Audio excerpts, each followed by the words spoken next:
قص بغيره كتير قوي.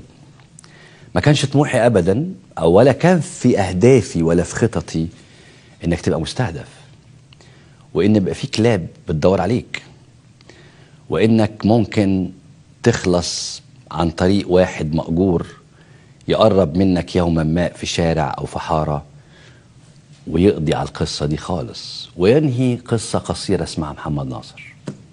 ربما تحدث او ربما لا، لكن اذا حدثت الحقيقة كل اللي اتمناه ان لما الراجل ده يقرب عليا او هذا الشخص يقرب عليا ان ابقى ثابت، واني ما اخسرش ابدا كل اللي انا عملته ده، هفضل ثابت.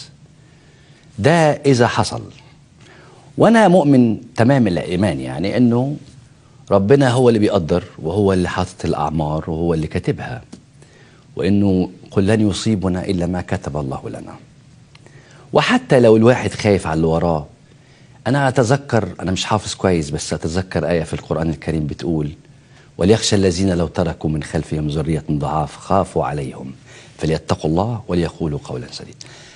انا ما عنديش اي احتمالات تانية غير ان انا اضحك وان انا انبسط وان انا معيش في بلد بيتضرب فيها الشعب بالجزمة، وان انا ما اشوفش ضابط بيقتل او بيغتصب واحدة واقف ساكت. كل طموحاتي ان في اللحظة اللي هيقرب فيها الشخص الغريب ده المأجور ده ابقى ثابت. اسأل الله ان ابقى ثابت، اني ما ترجهوش، اني ما اقولوش عشان خاطر النبي او انا عندي مش عارف مين،